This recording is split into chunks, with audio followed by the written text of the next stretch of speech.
गिरफ्तार व्यक्ति के कौन कौन से महत्वपूर्ण कानूनी अधिकार होते हैं, इसके बारे में मैंने काफी पहले वीडियो बनाया था।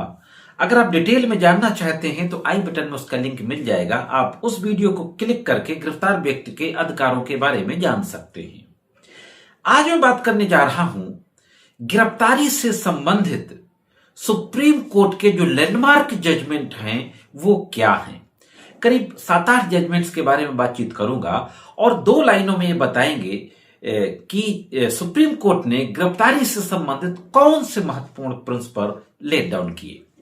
दोस्तों, अगर आपका किसी पुलिस स्टेशन के अंदर जाना हुआ हो तो आप लोगों ने देखा होगा कि ब्लू और रेड कलर में एक बोर्ड लगा रहता है हर पुलिस स्टेशन में, जिसमें सुप्रीम कोर्ट के कुछ महत्वपूर्ण दिशा निर्देश दिए रहते हैं।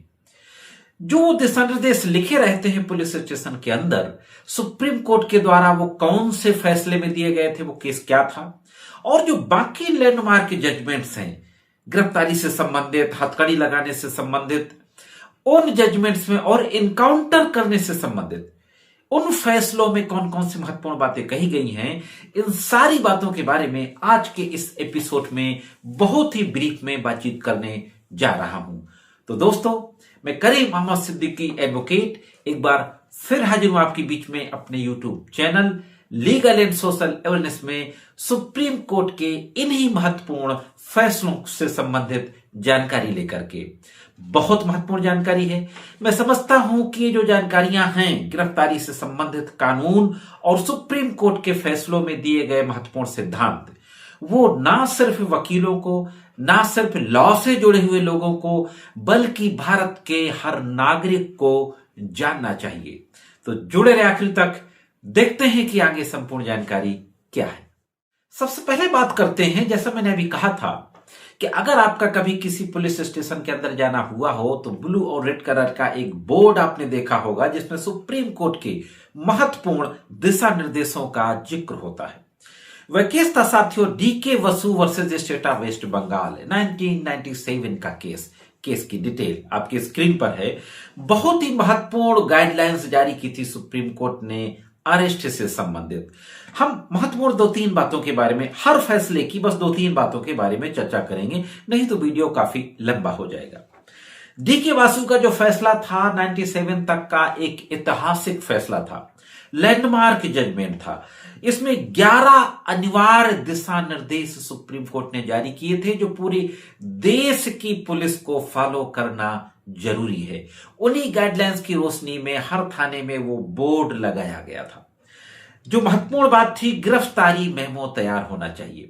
जब किसी व्यक्ति की अरेस्ट की जाती है तो अरेस्ट मेमो तैयार होना चाहिए। अरेस्ट मेमो क्या होता है, मैंने डिटेल में इस पर भी वीडियो बनाया है। आपको अगर उसकी जानकारी चाहिए तो आप लिंक क्लिक करके देख सकते हैं। मैं मोटी मोटी बात आपको बता दूं कि गिरफ्तारी मेमो में गिरफ्तार करने के कारण, गिरफ्तारी का स्थान और उस इलाके के 2 महत्वपूर्ण व्यक्तियों के सिग्नेचर होना जरूरी होता है। उसके परिजनों को भी सूचना देना जरूरी होता है। सारी बातें गिरफ्तारी मेमो में होती हैं। मेडिकल जांच आवश्यक है। जिस व्यक्ति को गिरफ्तार किया जाएगा उस व्यक्ति की मेडिकल जांच जरूरी है।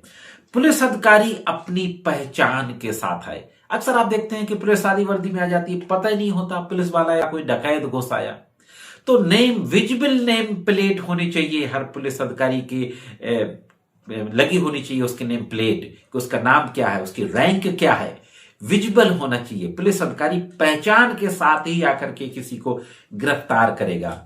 इन्हीं दिशा निर्देशों को देखते हुए बाद में सीआरपीसी में अमेंडमेंट हुआ और सेक्शन 41B और 41D शामिल की गई।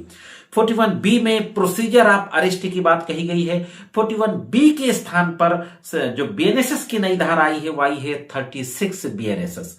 और 41D जिसमें यह अधिकार दिया गया था कि हर गिरफ्तार व्यक्ति को अपनी पसंद के, अपनी चॉइस के एडवोकेट से मिलने का अधिकार है, वो 41D सीआरपीसी में था।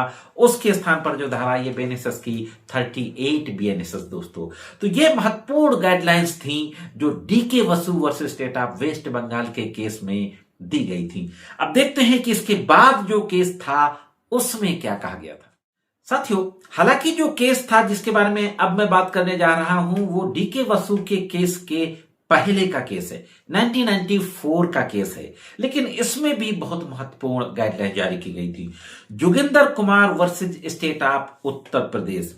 इसमें यह कहा गया था कि अरेस्ट एक अपवाद है, अरेस्ट इज ए एक्सेप्शन। जैसा कि आपने अक्सर सुना होगा बेल के मामले में कि bail is a rule, jail is a exception. तो जोगिंदर कुमार के केस में कहा गया था कि अरेस्ट एक अपवाद है। इसमें यह कहा था सुप्रीम कोर्ट ने कि हर गिरफ्तारी कानूनी होने के साथ साथ न्याय संगत और आवश्यक होना चाहिए। मतलब गिरफ्तारी की नेसेसिटी होनी चाहिए, जब जरूरत हो तभी गिरफ्तारी हो, अननेसेसरी गिरफ्तारी नहीं होना चाहिए। प्राथमिक पूछताछ का सिद्धांत भी जोगिंदर कुमार के केस में ही कहा गया था कि पहले आप पूछताछ करो, जानकारी तो लो, पुलिस को गिरफ्तारी का वास्तविक कारण बताना होगा, रीजन ऑफ द अरेस्ट बताना होगा। रीजन ऑफ द अरेस्ट के बारे में प्रबीर पुरकायस्थ का भी एक महत्वपूर्ण जजमेंट आया सुप्रीम कोर्ट ने, मैंने उस पर एक सेपरेट वीडियो बनाया था, अगर आपको उसकी जानकारी चाहिए तो आपको उसका भी लिंक मिल जाएगा। इसमें यह भी कहा गया कि सिर्फ शक्ति के प्रदर्शन के लिए गिरफ्तारी नहीं की जा सकती, शक्ति के प्रदर्शन के लिए नहीं की जा सकती। यह फैसला अरनेश कुमार फैसले की भी नींव माना जाता है। जो बात के 2014 में Arnesh Kumar versus state of Bihar का मामला आया, जिसके बारे में भी हम आगे बात करेंगे, उसकी नींव भी इसी फैसले से जुड़ी हुई थी, ऐसा कहा जाता है। अब देखते हैं दोस्तों, जब अरनेश कुमार का जिक्र आ गया है तो बात कर लेते हैं कि अरनेश कुमार के केस में क्या कहा गया था।